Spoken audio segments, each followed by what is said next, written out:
तो यूपी में आधा से ज्यादा सीटों पर लगभग मतदान पूरा होने जा रहा है, लेकिन क्या स्थिति? अमित शाह दावा कर रहे हैं कि लगभग 90 सीटें आ रही है 2 चरणों में और रिकॉर्ड इस बार टूटेगा।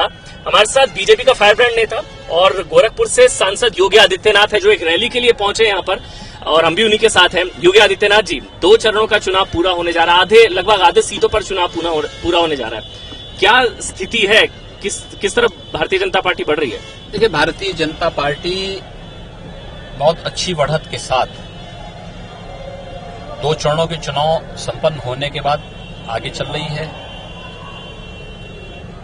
परसों तीसरे चरण का चुनाव संपन्न होगा तो भारतीय जनता पार्टी की ये बढ़त और आगे होगी। ये मान के चलिए कि दुगनी सीटें भारतीय जनता पार्टी के पास होंगी, बाकी सभी दल 1/3 में सीमित हो जाएंगे। मेरा सवाल इसलिए था आपसे कि अभी मैं यहाँ पर आपकी रैली को सुन रहा था, यहाँ पे भी आपने पलायन का मुद्दा उठाया, कैराना का मुद्दा, ये तमाम चीजें क्या फायदा देंगी आपको? क्योंकि कर्फ्यू तक लगाने की बात, कश्मीर से तुलना की बात, क्या फायदा होगा इससे आपको? देखिए, फायदे के लिए नए मुद्दे उठाए जाते हैं। जनता की जो पीड़ा है, जनता की जो समस्याएं हैं, प्रदेश के जंगल राज, प्रदेश में अराजकता, ठप पड़ा विकास, नौजवानों की बेरोजगारी और बदहाल किसानों की स्थिति के बारे में अगर चुनाव में मुद्दे नहीं उठेंगे तो कब उठेंगे? नहीं, लेकिन ध्रुवीकरण का फायदा तो होगा, ये तो आप मान ही सकते हैं कि हाँ चलिए हमको सियासी फायदा कम से कम होगा। हमने ध्रुवीकरण नहीं किया है। ध्रुवीकरण तो सपा और बसपा करने का प्रयास कर रही है, जिन्होंने इस आधार पर टिकट ही दिए हैं।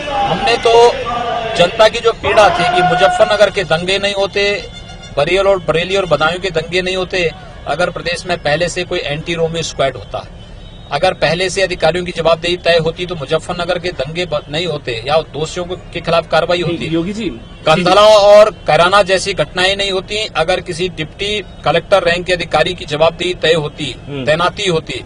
लेकिन ऐसे कई कस्बे हैं, दर्जनों गांव हैं जहां पर सामूहिक पलायन हुआ है, हिंदुओं का सामूहिक पलायन हुआ है, दलितों का हुआ है, व्यापारियों का हुआ है। सर, मैं बीच में टोक रहा हूँ, ये मुद्दा मैंने इसलिए आपसे पूछा, ये मुद्दा आप लगातार उठाते रहे।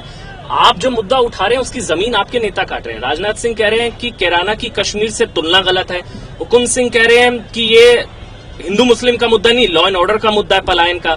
तो फिर आप जो बात कह रहे हैं उसको आपके नेता आगे नहीं बढ़ाते। मैंने यही बात तो कही है ना कि अराजकता की स्थिति है, और अराजकता तब फैलती है जब कानून व्यवस्था ध्वस्त हो चुकी होती है। उसी ध्वस्त हुई कानून व्यवस्था को सुधारने का काम राज्य सरकार का है, जिसको करने में समाजवादी पार्टी और बहुजन समाजवादी पार्टी पूरी तरह विफल रही।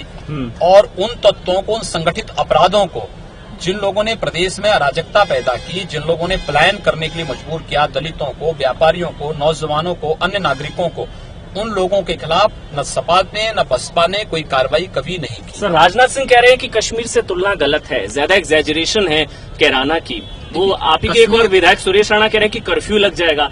ये सारे मुद्दे आपकी पार्टी के नेता नहीं समर्थन कर रहे हैं। मैं कहता हूँ, कश्मीर एक दिन में नहीं बना है, कश्मीर बनने में एक समय लगा है। जब सरकार आंखें मूंदे रहेगी और अराजक तत्वों को खुली छूट देगी, जिस प्रकार के तत्व हैं, कश्मीर बनने में कोई देर नहीं लगेगी। कश्मीर बनने में देर नहीं लगेगी। अच्छा, मेरा एक और सवाल आपसे है, क्योंकि अब लगभग आधी सीटों पर चुनाव पूरा होने जा रहा है, मुख्यमंत्री का चेहरा, क्या आप थोड़ा बहुत आप कुछ खुशखबरी दे पाएंगे, कुछ बता पाएंगे कि आपसे कुछ बातचीत हुई हो, कुछ फाइनल हो रहा हो नाम आपका? भारतीय जनता पार्टी के पास चेहरों की कमी नहीं। भारतीय जनता पार्टी का ही कोई कार्यकर्ता मुख्यमंत्री बनेगा।